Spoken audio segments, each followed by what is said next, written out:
So you've just installed Cold War for the PC or your next generation console, and you want to know what the best settings are so you can get the advantage over your opponents, as well as just letting your game run smoother overall. And this video is going to teach you what the best settings are for Call of Duty Cold War. If you enjoy videos like this, feel free to subscribe to the channel, as we're going to be making a lot more content in the coming days regarding Cold War, and especially when the weapons release for Warzone.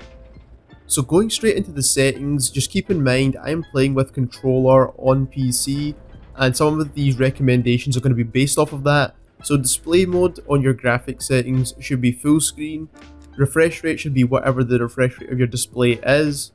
VSync is either enabled or disabled. Some people like to play with it on, some people like to play with it off. Personally, I like to play with it off. And then low latency mode should be enabled. Render resolution should be the same as your display, mine is 1080p. Display resolution, again, should be the same as your display. And aspect ratio should pretty much be 16:9 for most people if you're not playing with an ultra wide monitor. Or you can just set this to automatic and it will choose it itself. Colorblind modes, I prefer to choose this one here, whatever that's called. I think these settings are the best, and these are the ones I've been using inside Warzone as well. I think it just gives you the overall best color. There is a couple of other options as well, but I definitely recommend choosing a colorblind option, as it makes the game look a lot better without having to use any special settings for PC, and also people on console can do this too. For field of view, I've got it set to 105. This is what I've got it set inside Warzone, and I've gotten used to this setting, and I feel like it's a good balance between having a high field of view but not having it too high where it kind of distorts your image a bit. So I quite like 105. You then want to make sure you have the ADS field of view set to affected, and this makes sure that you're still getting that higher field of view when you're aimed down sight. If you have it set to independent, this will just put it back down to the original console FOV. Brightness a lot of people don't touch on when it comes to settings, but I quite like 65 in terms of brightness, and it lets you see in the dark a little bit better, especially when you're playing on console. And I know with PC you can use things like the game filters from Nvidia, but I prefer not to use these because it does impact your performance.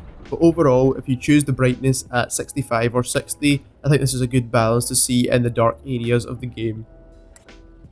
For frame rate limit, I have it set to custom, and at 250 I can get round about 250 FPS with my graphics card at 1080p.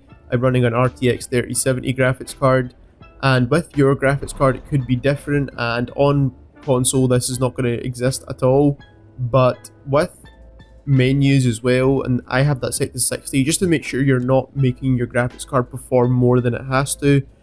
Now texture quality, I quite like this having set to high, and again this is going to depend on your actual hardware, and model quality I have this set to high as well. This just makes sure when you're looking at further distances you can actually pick out the details in the game. We have 4K interface textures. Now this is once you install the HD game textures. You can get it for 4K as well. I have this disabled, I don't have a 4K monitor. Special effects quality I have set to medium. Screen space reflections I have set to low. Object view distance I have set to medium. This could be set to high, it doesn't really make a difference too much. Volumetric lighting I have set to medium. Shadow quality is medium as well. It doesn't need to be too high, it just needs to be good enough that you can make out enemies, especially if they're in lighter areas of the map. Dynamic shadows I have set to all. Special effects shadows I have disabled because you do not want to see shadows for effects in the game. Weapon shadows I have set to enabled. You can have this disabled as well, it doesn't really make too much of a difference. It just shows more detail on your weapon itself. For ray tracing I have pretty much everything disabled, and the same goes with DLSS. And on top of that, anti-aliasing I have set to ultra. Ambient occlusion I have set to medium. Motion blur has to be disabled in this game. And motion blur quality I would just set to high. I don't think it really makes a difference, especially if you have it disabled. And then surface scattering I have enabled, it just smooths out some of the textures in the game. Order independent transparency I have set to medium. So for game sound, you want it to be not muted, you want to hear your game of course. Master volume's 100, music volume 0, sound effects volume's 100, because you want to hear hit markers, you want to hear bullets, you want to hear footsteps. Dialogue volume is 100 as well. Cinematics volume I've got set to 70%. Audio presets, I've got it set to high boost. I feel like this is the best. I think headphones work pretty well as well. And then obviously you got the standard Treyarch's mix. I think those are the three you should be using. Hit marker sound effects should be enabled, of course. In the interface section, I have subtitles disabled. I know some people need subtitles, so you can have that enabled, of course. Or some people just prefer to have these on. Skip introduction movie, I don't think it's useful for anything. HUD bounds is just going to be the edges of the display. Some people like to pull it in a bit closer as well, but I like it at the edge of the display. Crosshairs you want shown, hit markers you want shown, damage based hit markers you also want shown as well to know if you're hitting a headshot or anything like that. Ally health bars I have turned off. There's no reason for you to know what your teammate's health is unless you're playing with people, and in that case they'll probably tell you what their health is. And enemy health bars you want that on. Player names you also want that on as well. You can either set this to abbreviated or full name so you know who killed you, but I have it set to full name. But health bars for enemies is very important so you know how much damage they're taking and if you want to engage in a fight or not.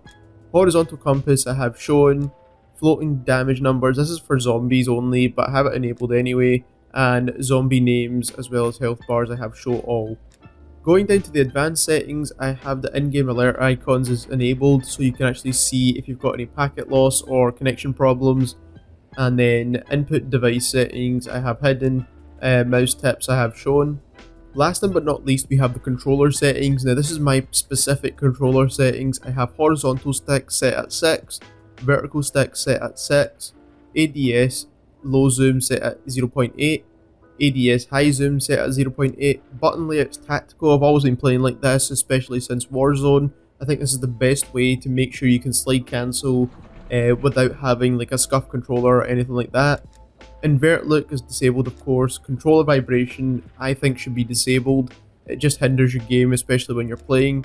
Aim down sight aim assist should be enabled. Slow down strafing aim assist should be enabled, especially playing on controller, of course.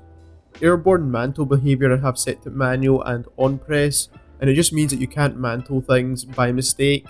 Aim down sight behaviour I have as hold. Steady aim behaviour hold. Armour behaviour I have apply all. Attack vehicle control mode I have set at aim based. Stick layout is default.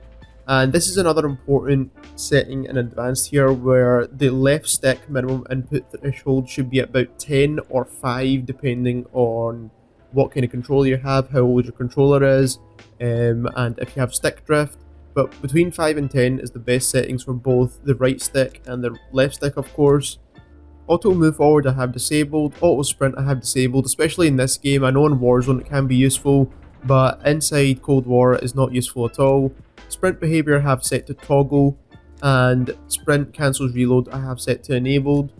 Parachute auto deploy is disabled, equipment behaviour I have set as hold, and interact/reload behaviour I have prioritized reload. So that has been the best settings for the Cold War multiplayer. To stay up to date with the channel and see more videos like this and any weapon comparison guides as well as stat breakdowns for all of the guns in the game, subscribe to the channel.